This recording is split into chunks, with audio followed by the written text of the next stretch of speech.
भला हुआ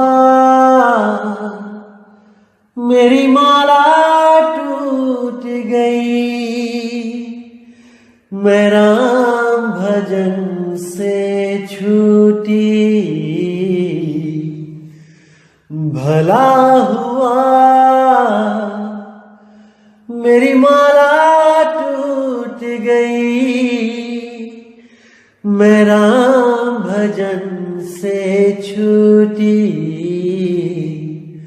मेरे सिर से टली बला, भला हुआ मेरी माला टूट गई, मैं राम भजन से छूटी। मैं राम भजन से छूटी। नमस्कार मेरे प्यारे भाइयों, मेरे परमात्मा के प्यारे जीव हंसों। मैं बंदी छोड़ से सदा यही अरदास करूंगा कि आप सब मेरे भाइयों का विवेक पहले से ज्यादा और ज्यादा और ज्यादा से ज्यादा बढ़ता ही जाए, और ऐसी कोई चीज ना रहे जो 1% भी आपको भ्रमित कर पाए। मैं यही चाहूंगा कि हर चीज क्रिस्टल क्लियर होती चली जाए, एक एक चीज आप समझ जाओ, ताकि आपको सीधा रास्ता दिखाई देने लग जाए। और जितने भी ये अधूरे गुरु आपको गलत रास्तों पे लेके जाते हैं, उनकी आप परख कर पाओ और हर चीज अच्छी तरह समझ के त्याग सको। जितनी भी गलत साधनाएं आपको दी जा रही हैं, इन सब को त्याग के सही साधना का मार्ग पकड़ो, सही साधना करो, ताकि आपको मोक्ष मिले, मुक्ति मिले, इस भव सागर से हमेशा के लिए पीछा छूट जाए और हमेशा हमेशा के लिए अपने निज नाम, अपने निज स्वरूप में, उस आत्म रूप में स्थित हो जाओ, ताकि दोबारा वापस किसी भी शरीर में ना आना पड़े। इसलिए जल्दी से जल्दी हमें सत्य को जान लेना चाहिए और उसको पाने के लिए पूरी लगन से भक्ति करनी चाहिए और सारे जन्मों के जन्म मरण के बंधनों को तोड़ के हमेशा के लिए मुक्त हो जाना चाहिए। इसी चीज को समझाने के लिए आज हम जो वाणी लेंगे, बहुत प्यारी वाणी है, पूरे ध्यान से समझना है। तो क्या कहती है वाणी? अमर मूल का करे विचारा, धर्मदास सो शिष्य हमारा, और ग्रंथ बहुत में भाखा, अमर मूल की है सब शाखा। यानी हे धर्मदास, जो मेरे इस अमर मूल की वाणी पे विचार करेगा, वही मेरा विवेकी शिष्य होगा धर्मदास। और जो मूल ज्ञान को ना समझ के केवल पवित्र ज्ञान को ही सत्य मानेंगे होंगे, तो वो मेरे ही भगत, लेकिन वो कभी मुक्ति को प्राप्त नहीं कर पाएंगे, क्योंकि मुक्ति केवल मूल ज्ञान से मिलती है, पवित्र ज्ञान से नहीं। पवित्र ज्ञान तो एक पटरी की तरह है जिसको बिछाया जाता है, और मूल ज्ञान एक ट्रेन की तरह है जिस पे सवारी की जाती है। ट्रेन के बिना कोई कहीं नहीं पहुंच सकता, कितनी ही पटरियां बिछा दी जाएं। इसलिए जो बिल्कुल नया भगत होता है, उसको पवित्र ज्ञान समझना चाहिए, जरूर पढ़ना चाहिए। अनुराग सागर पढ़नी चाहिए, कबीर सागर पढ़नी चाहिए, कोई और संत महात्मा जो ग्रंथ लिखते हैं वो भी पढ़ने चाहिए जहां पे कबीर वाणी आती है।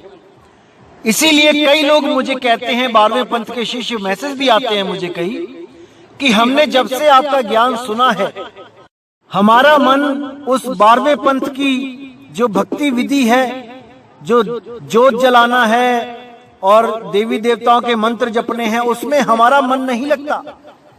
अब हम क्या करें?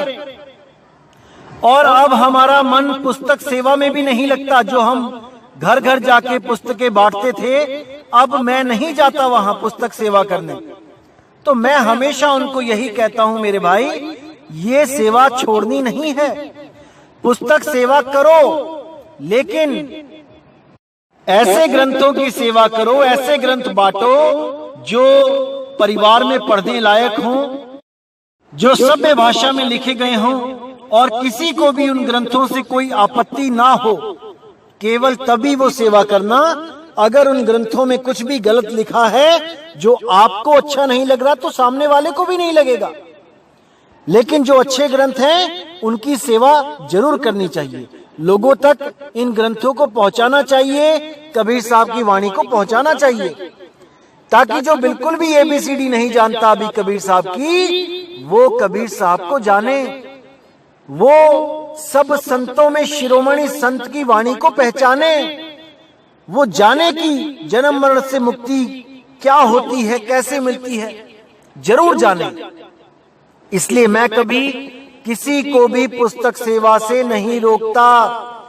भले कोई कितनी ही हमें गालियां देता है कि ये हमारी संगत तोड़ देता है, ये हमारे संगत में भ्रमणा फैला देता है, ये ऐसी बातें करता है कि हमारी संगत टूट के इसके पास चली जाती है, कितना ही कोई कुछ बोले, लेकिन मैं कभी किसी को सेवा में रोक टोक नहीं करता। हमारे यहाँ तो ऐसे ऐसे लोग बैठे हैं नाम लेके, जो नाम तो हमारे गुरुजी से लिया हुआ है, लेकिन अपने गुरुजी की भी सेवा करते हैं एक एक महीना जाके। नहीं यकीन है तो मैं फोन नंबर भी दे सकता हूं, आप पूछ सकते हो। हम कभी नहीं कहते किसी को कि अगर यहाँ पे नाम लिया है तो कहीं और मत जाओ। अरे कहीं भी जाओ, लेकिन अपने सत्य ज्ञान में दृढ़ होके जाओ, अटल होके जाओ। बल्कि अपनी संगत में जहां आप जा रहे हो, जो पुरानी संगत है आपकी, आप वहां पे जाके उन जीवों को भी चेताओ, तभी तो वो लोग भी निकल पाएंगे ना वहां से। इसलिए मेरे भाई, सेवा के लिए कोई मनाही नहीं है। कोई मुझे स्पेशल मैसेज करके ना पूछे, आप सेवा खुली कर सकते हो, जीवों की सेवा है, कर सकते हो, मैं कभी मना नहीं करता। तो क्या कहती है वाणी? और ग्रंथ बहुत में भाखा, अमर मूल की है सब शाखा। यानी मैंने बहुत से ग्रंथ भाके हैं, लेकिन वो पवित्र ज्ञान है। जो मैंने मूल ज्ञान दिया है, वो शब्द का ज्ञान बहुत ही गुप्त है, कहीं कहीं पे दिया है और कोड वर्ड में दिया है। उसको कोई अज्ञानी गुरु नहीं खोल सकता, उन वाणियों को कोई खोल ही नहीं सकता। केवल भेदी सतगुरु के बिना कोई नहीं खोल सकता। और वो भेदी सतगुरु केवल और केवल बंदी छोड़ कबीर हैं। वही आके इस दुनिया में जब ज्ञान समझाते हैं तभी समझ आता है, नहीं तो किसी की इतनी हैसियत नहीं कि बंदी छोड़ कबीर साहिब की वाणियों को सटीक खोल के दिखा दे। कोई नहीं खोल सकता, क्योंकि ऐसे ऐसे कोडवर्ड लगे हैं कि कोई नहीं खोल सकता, कोई भी नहीं, सिवाय केवल उनके, केवल शब्द गुरु के कोई नहीं खोल सकता, कोई नहीं। तो कहते हैं, अमर मूल का करे विचारा, धर्मदास सो शिष्य हमारा। और ग्रंथ बहुत में भाखा, अमर मूल की है सब शाखा। ये जितने भी बाकी ग्रंथ हैं, ये अमर मूल की ही शाखा हैं। अमर मूल को पहचान लो तो समझो सबका मूल ज्ञान आपके समक्ष है। आप मूल को जान जाओ। शाखा पत्र सबे लपटाना, अमर मूल का हो नहीं जाना। अमर मूल धर्मन सुन लेहू, यही संदेश हंसन कही देहू। यानी शाखा पत्र यानी कि टहनियों में, पत्तों में सभी लिपटे पड़े, लेकिन अमर मूल को कोई नहीं जान पा रहा है कि अमर मूल क्या है। अमर मूल धर्मन सुन लेहू, हे धर्मन, तुम अमर मूल का ज्ञान अच्छी तरह समझ लो। और यही संदेश सब हंसों को दो। यही संदेश हंसन कही देहू, यह संतन को मत है भाई, जाते आवागमन न साई। जो मैं तुम्हें बता रहा हूं ये संतों का मत है। असली संत मत ये है जिससे आवागमन का नाश होगा। सोई जीव उतर है पारा, ना तर बूढ़ मुआ संसारा। केवल वही जीव इस भव सागर से पार होगा जो इस मूल ज्ञान को समझ लेगा, बूझ लेगा। बाकी जितने भी हैं ये सब इसी भव सागर में डूबते रहेंगे। ज्ञानी होए सो मानही, बूझे शब्द हमार, कहे कबीर सो बाची है और सकल यमधार। यानी हे धर्मदास, जो ज्ञानी होगा वो हमारी बात को मन ही मन मान लेगा, बूझ लेगा वो मेरे शब्द को कि मेरा शब्द सत शब्द है, सत नाम है, उसका कभी नाश नहीं होता, वो कभी आता जाता नहीं है। इन श्वासों की तरह कि कभी छिन में आई कभी छिन में चली गई, ये वो शब्द नहीं है भाई। तो आगे कहते हैं पावन भेद, पावन नहीं यहाँ पे पवन होगा। पवन भेद अब कहो बुझाई, ताम ही जगत रहो उरझाई। कि अब इस पवन का भेद हमें बता दो। धर्मदास जी कह रहे हैं कि ये पवन का जो भेद है इसका हमें बता दो रास्ता, कैसे हम इससे अलग होंगे। इसमें सारा जगत उरझाई, उलझा हुआ है, लिपटा हुआ है। पवन भेद अब कहो बुझाई, ताम ही जगत रहो लिपटाई। नीर भेद मोहि कहो विचारी, बंदी छोड़ जाऊं बलिहारी। कि मुझे इस पवन और इस नीर पानी का, इन दोनों से जुदा होने का भेद बता जाओ। मैं पानी और हवा के बिना नहीं रह सकता, जीव अवस्था में कोई नहीं रह सकता हवा और पानी के बिना। लेकिन आत्म स्वरूप में आपको पानी और हवा की जरूरत ही नहीं है, क्योंकि आत्मा अमर है। आत्मा बिना पानी और हवा के रह सकती है, लेकिन इसको जीव बना के ऐसा भ्रमित कर दिया गया है पानी और हवा में कि ये अपनी आयु गिनती है कि कितने साल बीत गए और कितने बचे हैं। और कैसे गिनती है? श्वासों के द्वारा। श्वासों के द्वारा जो आयु दी गई है उसी में उलझी हुई है। इसीलिए बड़े बड़े योगी श्वासों को कंट्रोल करते हैं, बहुत लंबे लंबे सांस रोकते हैं ताकि उनकी आयु लंबी होती जाए, क्योंकि हर जीव को सांसें गिन के मिली हैं। यही बंधन है।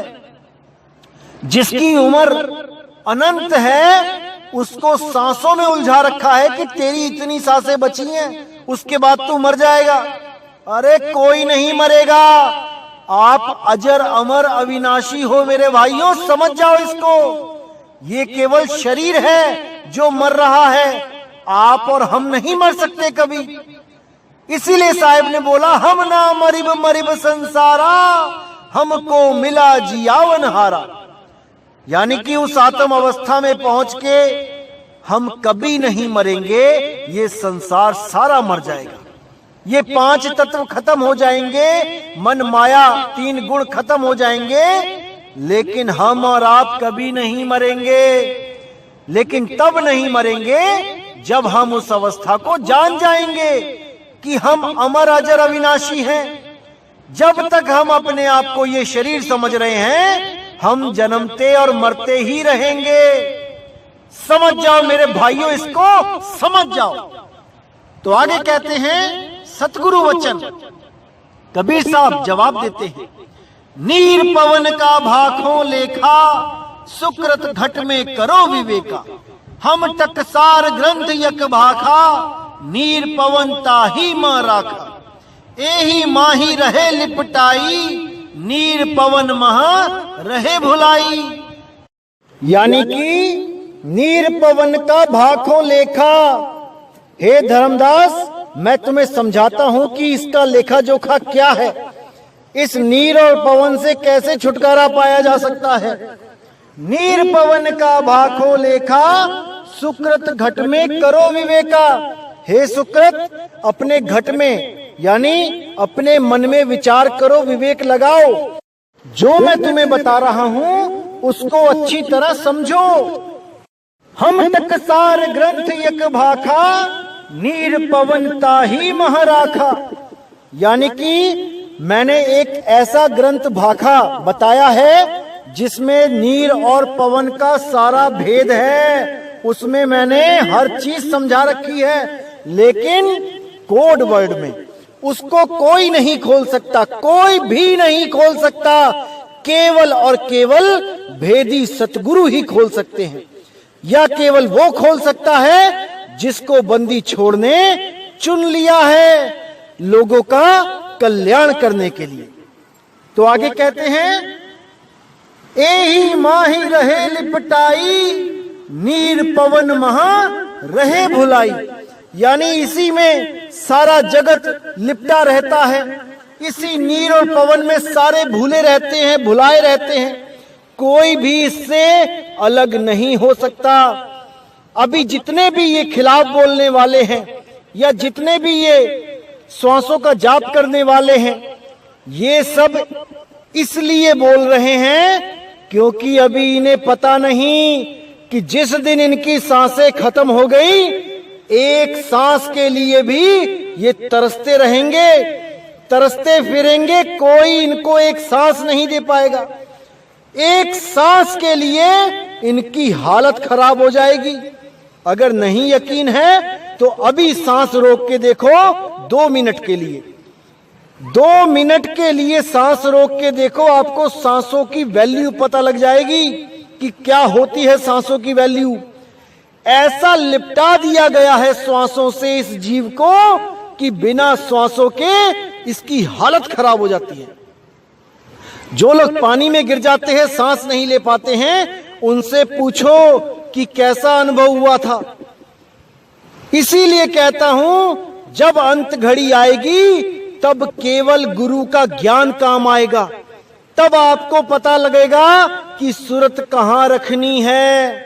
अगर आपने सूरत शब्द में लगा दी तो आपको पता भी नहीं लगेगा कि आप कब इस शरीर से निकल गए। आपको श्वास की जरूरत ही नहीं पड़ेगी, पता ही नहीं लगेगा कि मैं श्वासें ले भी रहा हूं कि नहीं। लेकिन ये जितने भी खिलाफ बोलने वाले हैं, समय आने दो, इनको भी पता लग जाएगा कि मूल ज्ञान किसे कहते हैं। अभी तो खूब मजा आ रहा है हमारे खिलाफ बोलने में, लेकिन जिस दिन श्वासों की गिनती खत्म हो गई, उस दिन पूछेंगे कि क्या हाल चाल है भाई। अभी तो खूब आनंद में है। तो इसीलिए कह रहा हूं मेरे भाई, इससे पहले कि सांसें खत्म हो, ये पवन खत्म हो, उससे पहले इस पवन से नाता तोड़ लो। इस सोहम के जाप से, ओम सोहम के जाप से अपनी सुरती को हटा लो।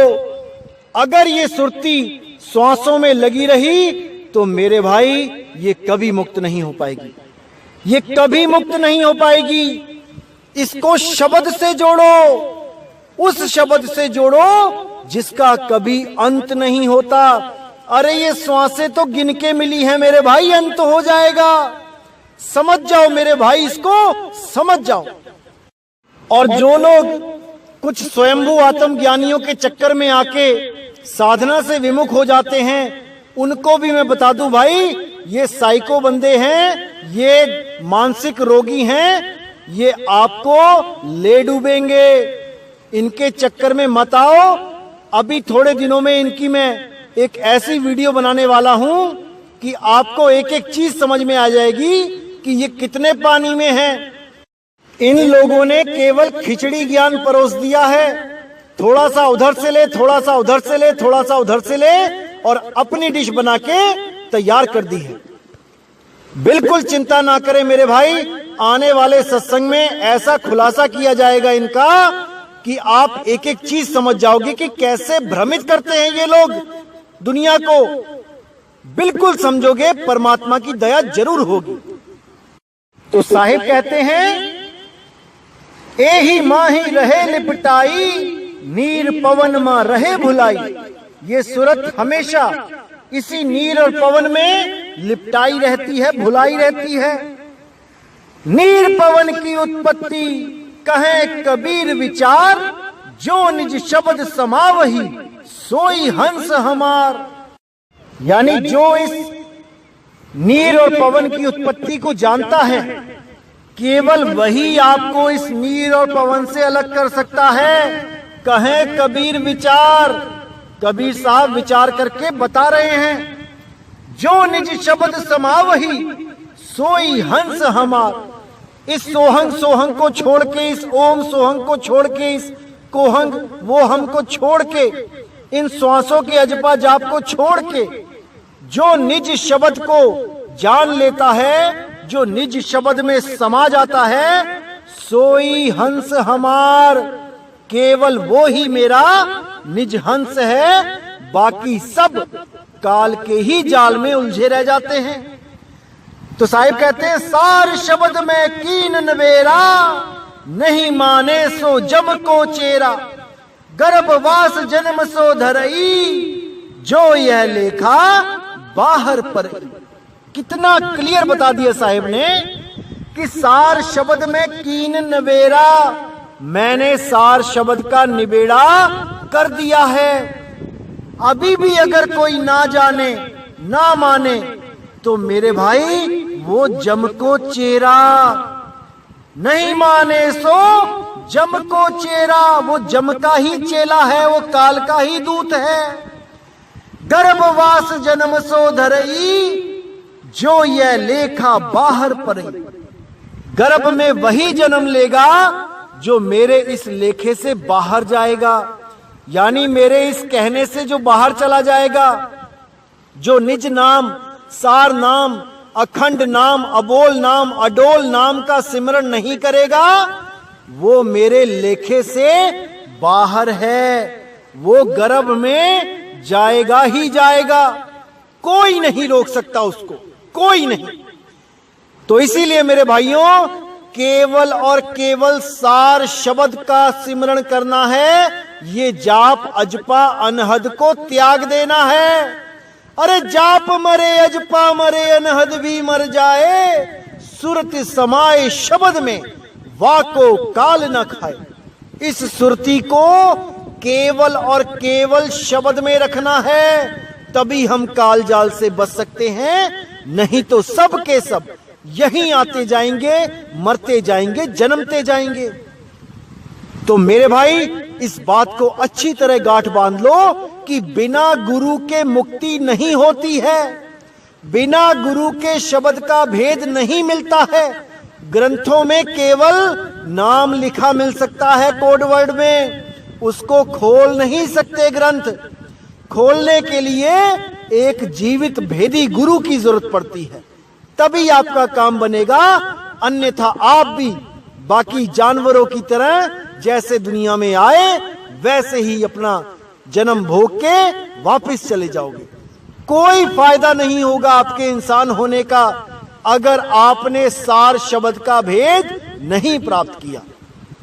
इसीलिए साहिब ने कहा, शब्द शब्द बहुअंतरे, सार शब्द मत लीजे। कहें कबीर जहां सार शब्द नहीं, दृग जीवन सो जीजे। कि बहुत से शब्द हैं, अनंतों शब्द हैं इस दुनिया में, लेकिन तुम्हारा कल्याण केवल सार शब्द से होगा। और जहां पे सार शब्द नहीं है वहां जीवन पे धिक्कार है, धिक्कार। दृग जीवन सो जीजे, ऐसे जीवन पे धिक्कार है जो बिना सार शब्द की साधना किए एक एक पल बर्बाद कर रहे हो। तो मेरे भाई, ये समय वापस नहीं आएगा। इस समय का हमने पूरा लाभ उठाना है और केवल सार शब्द को अपनाना है। इस जीवन का एक ही लक्ष्य है, सार शब्द।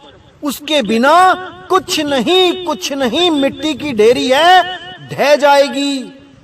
इससे पहले कि ढह जाए, इसको लेखे लगा लो मेरे भाई, लगा लो। उस मालिक का सिमरन करो और इस जंजाल से निकलो। कुछ नहीं मिलेगा इस दुनिया में सिवाय दुख के, अनादर के और गम के। कुछ नहीं मिलेगा। अभी हम सोचते हैं कि हम सुखी हो जाएं, हम थोड़ा सा पैसा खर्च के कोई चीज घर ले आते हैं, कुछ दिन वो नई होती है तो मन लगा रहता है, थोड़े दिनों बाद वो कूड़े में पड़ी होती है, कोई देखता तक नहीं उसकी तरफ, और फिर हमारे मन में कोई नई इच्छा जागृत होती है, हम उसके पीछे लग जाते हैं। ऐसे ही करते करते करते सारा जीवन बीत जाता है, लेकिन संतुष्टि नहीं मिलती।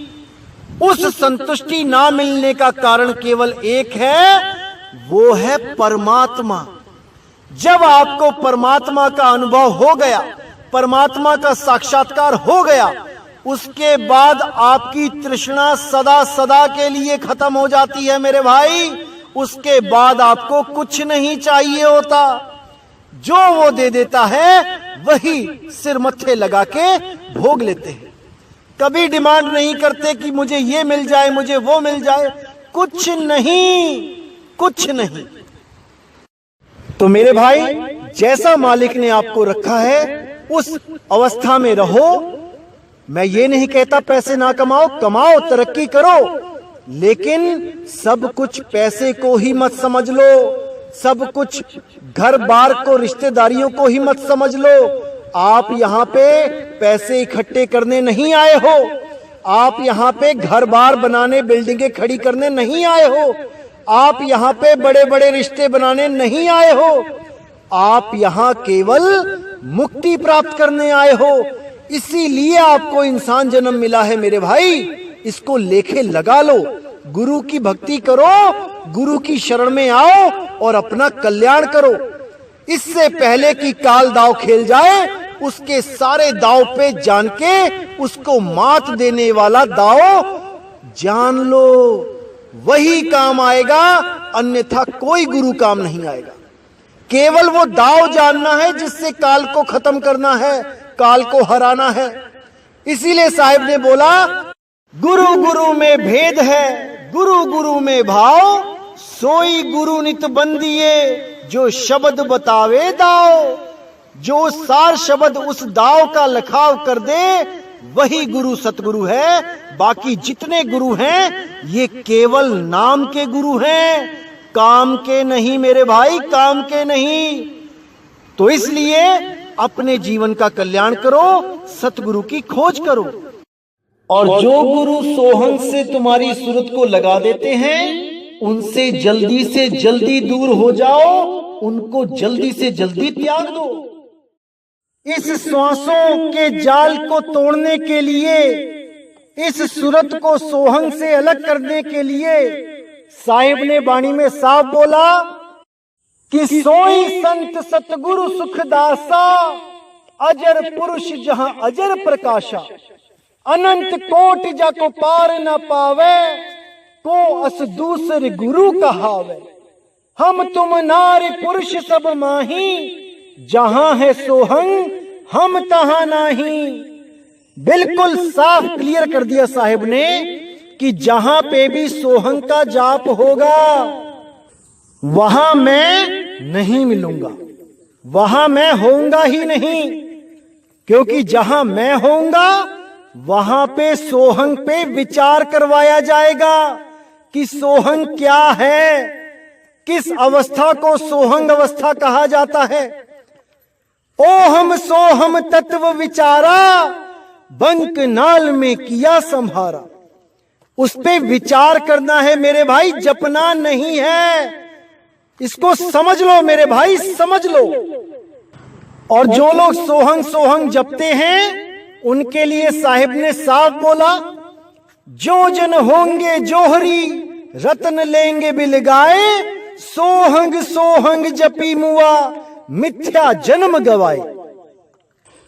लेकिन यह भी सच है कि कबीर साहब की वाणियों में सोहंग का जिक्र आता है, ज्यादातर वाणियों में आता है।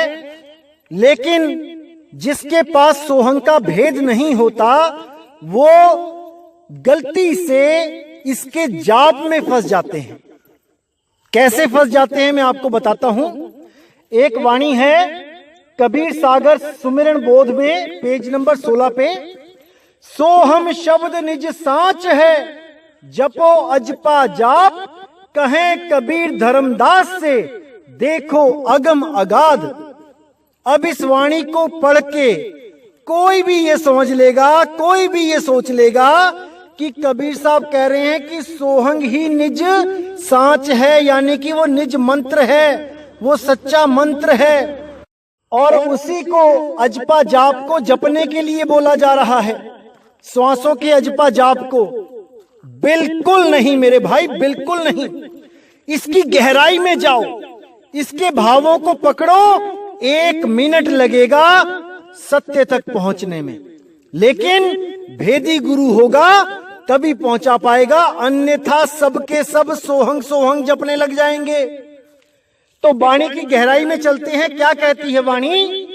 सोहम शब्द निज सांच है, यानी कि निज सांच मतलब कि तुम्हारा असली स्वरूप, तुम्हारा असली निज सांच कि क्या है तुम्हारा सत्य।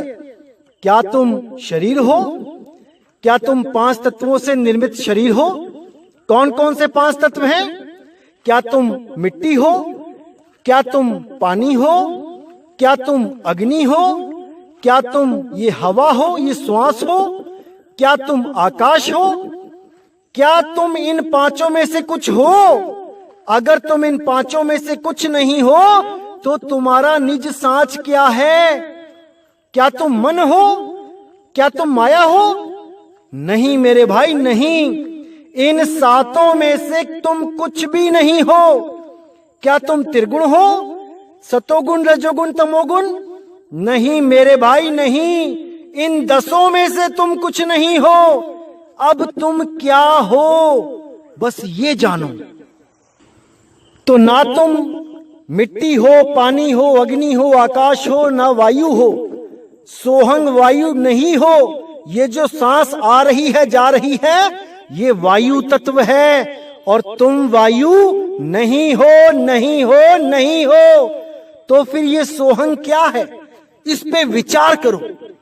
सोहंग क्या है? जो तू सोहम, यानी हे परमात्मा, जैसा तू वैसा मैं, यानी कि तुम भी एक आत्मा हो, मैं भी आत्मा ही हूं, लेकिन मैंने सृष्टि बनाई है इसलिए मैं आत्मा कहला रहा हूं, और आप सृष्टि खत्म करवाने आते हो, इसलिए आप हम सबसे परम हो, आप परमात्मा हो।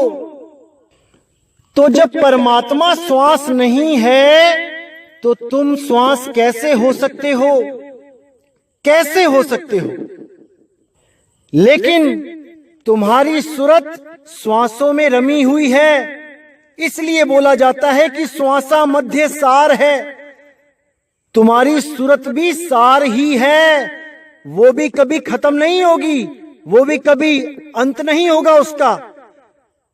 लेकिन अगर इस श्वास से तुम्हारी सूरत कनेक्शन तोड़ दे और वही सूरत उस शब्द गुरु में लग जाए, तो मेरे भाई जन्म मरण से मुक्ति मिल जाएगी, आपको निज सांच प्राप्त हो जाएगा, और वो अवस्था होगी सोहम अवस्था की। जब तक इस तन और मन के साथ आपकी सुरती लगी है, आप जीव अवस्था में हो, आप जीव हो, अभी आप सोहंग अवस्था में नहीं आए।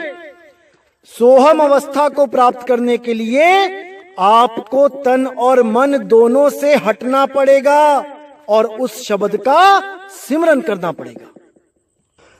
तो यहां पे बिल्कुल क्लियर कर दिया कि सोहम शब्द निज सांच है, यानी कि सोहम शब्द आत्म स्वरूप है, क्योंकि आत्म स्वरूप ही निज सांच है। तो आत्मा को कैसे जपोगे? मुझे कोई इतना बता दे।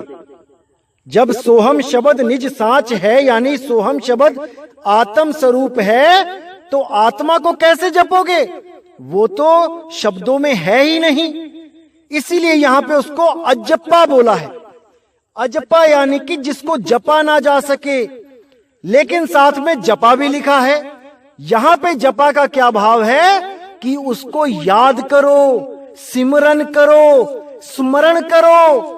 जो गुरु आपको आपका निज रूप लखाएगा, उस निज रूप का स्मरण करो, ताकि आप इस नकली रूप को छोड़ के अपने असली रूप को प्राप्त कर सको।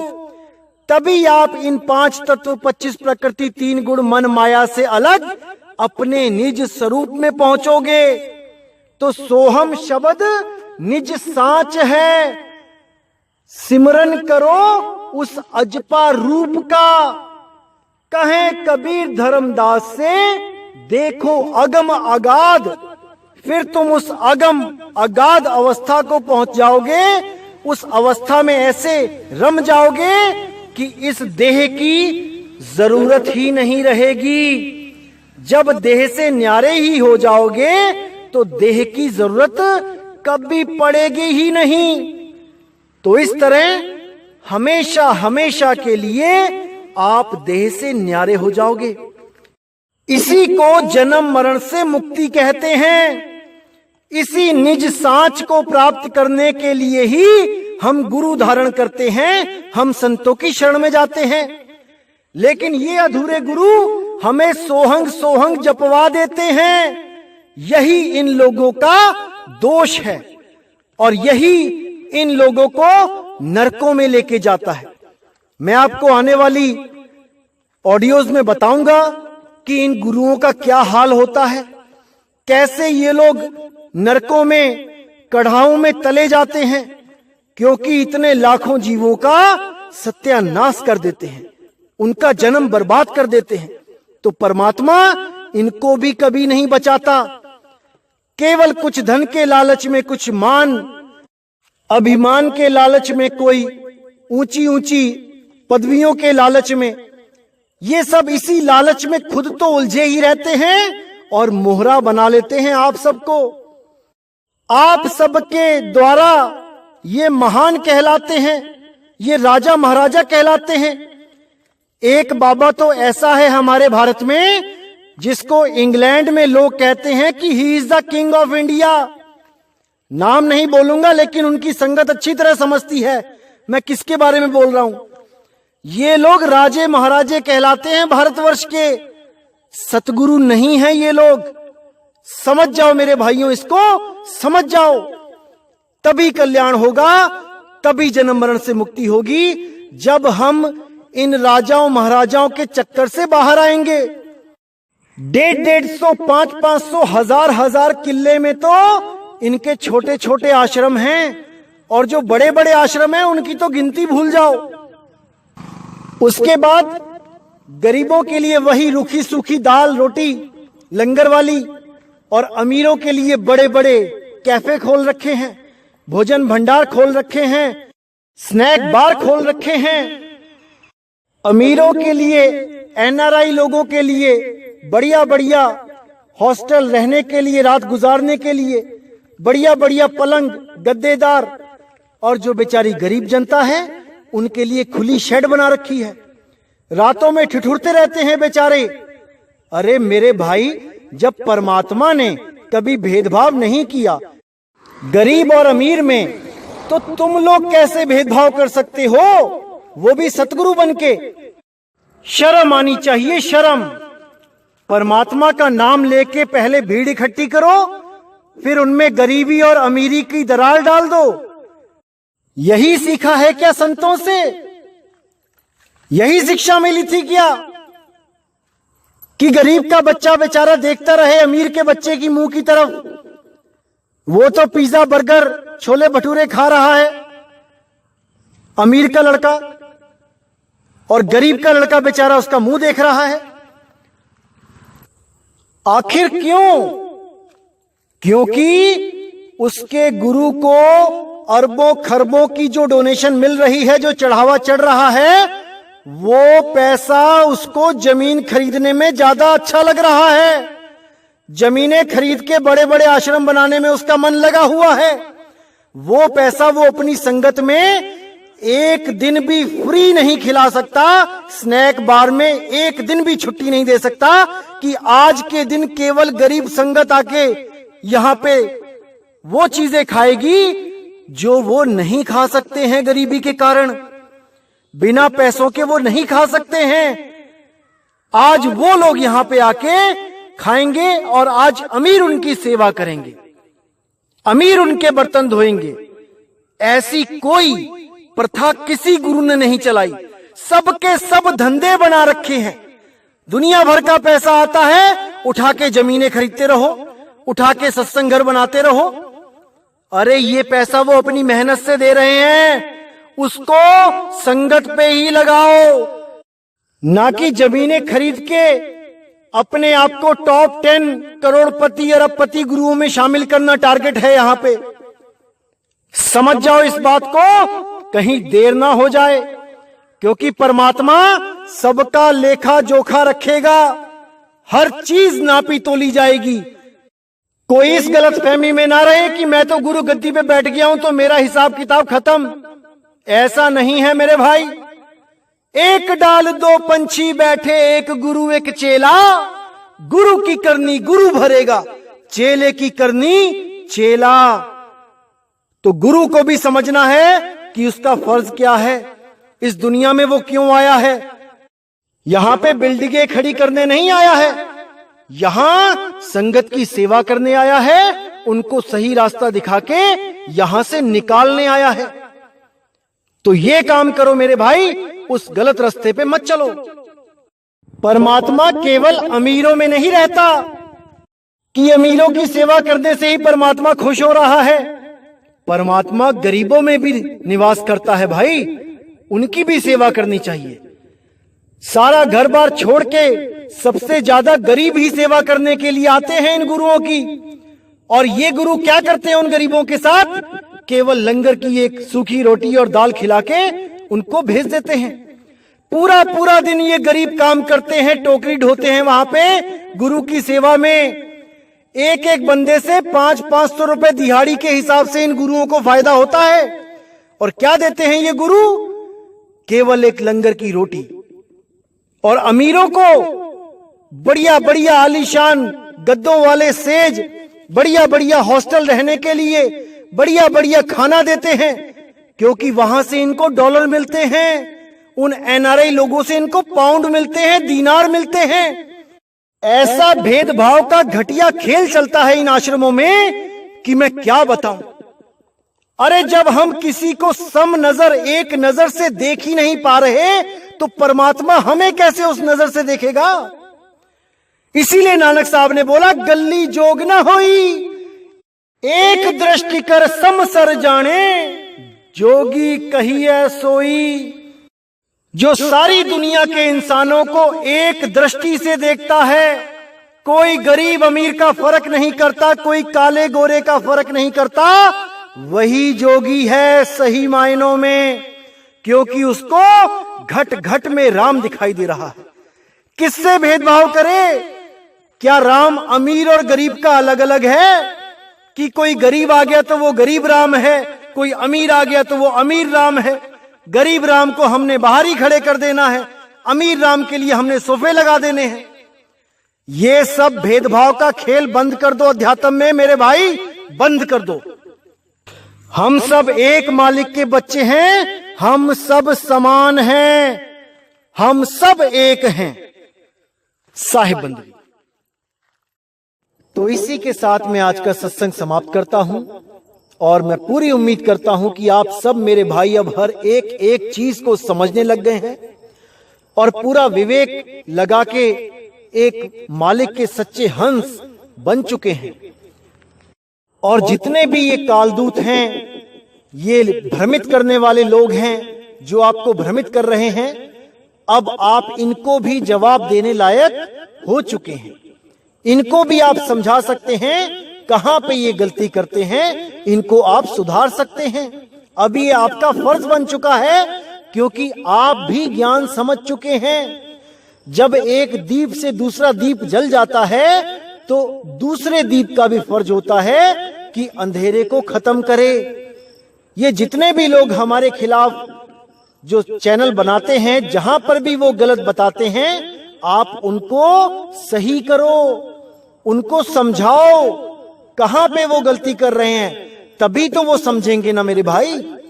अगर हम उनसे नाराज होके हम उन्हें गालियां देंगे, हम उन्हें गलत बोलेंगे उनके कमेंट बॉक्स में, तब बात नहीं बनने वाली। उनको प्रेम से समझाओ वो कहां गलती कर रहे हैं, क्योंकि हैं तो वो भी परमात्मा के ही जीव, केवल गुरु धारण ना करने के कारण गलत रास्ते पे निकल गए हैं। उनको समझाना भी हमारा फर्ज है। तो इसीलिए मेरे भाई बड़े प्रेम से समझाइए, जरूर समझाइए। अगर वो अपनी वीडियोस में मुझे गलत बोलते हैं, मुझे गाली देते हैं, तो कोई बात नहीं। वो इसलिए दे रहे हैं क्योंकि वो अभी उस लेवल तक नहीं पहुंचे हैं जो इस ज्ञान को समझ सकें। इसमें उनका कोई दोष नहीं है मेरे भाई। अभी परमात्मा नहीं चाहता कि वो उस तक पहुंचे, क्योंकि जब वो चाहेगा तो ये लेट लेट के आएंगे हमारे पास इस ज्ञान को समझने के बाद। अभी नहीं समझ आ रहे हैं, इसमें इनका कोई कसूर नहीं है। हमें इन पे नाराज नहीं होना है, हमें इन पे तरस खाना है। तरस आना चाहिए आप लोगों को इन लोगों के ऊपर, ना कि नाराज होना चाहिए। इसीलिए कह रहा हूं कि आप लोग इन पे तरस खाओ और इनको समझाओ। क्या पता मेरे समझाने से ना समझ आए और आप इनको समझा पाओ, किसी जीव का कल्याण आप ही कर दो। इसलिए आप इनको समझाओ, लेकिन कोई भी गलत बात मत लिखो इनके कमेंट बॉक्स में, कोई गलत बात मत लिखो। इसलिए जो भी मेरा भाई मेरी इस बात को मान लेगा वो मुझे अति प्रिय होगा। बिल्कुल गलत नहीं लिखना है। जो कोई वीडियो बना रहा है उसको पूरा हक है बनाने का। वो भी कुछ भला ही करना चाहता है समाज का, लेकिन जितना विवेक उसके पास है वो उतना ही देगा ना भाई, उससे ज्यादा वो कहां से लेके आए। इसलिए जो वो देना चाहता है उसको देने दो। जो लेने वाला है वो खुद समझ जाएगा कि उसके द्वारा दिया हुआ ज्ञान हमारे लिए कल्याणकारी है या नहीं, वो खुद समझ जाएगा। इसलिए इन लोग को इनके हाल पे छोड़ दो। अगर समझाना है तो प्यार से समझाओ, वरना इनको जैसे है रहने दो। तो इसी के साथ दोस्तों मुझे विदा करें। जय गुरु बंदी छोड़ वैराग साहिब, जय गुरु बंदी छोड़ साधु शरण साहिब, जय गुरु बंदी छोड़ बाबा मदन साहिब, बाबा नानक देव, बाबा अंगद देव, बाबा रविदास जी, बाबा भीखा साहिब, पलटू साहिब, मेरे बाबा बुल्ला साहिब, मेरे रविदास जी महाराज। जय जय गुरु बंदी छोड़ सतगुरु सत्य कबीर साहिब की सदा ही जय हो, सदा ही जय हो। मेरे मालिक की साहिब बंदगी सतनाम। तो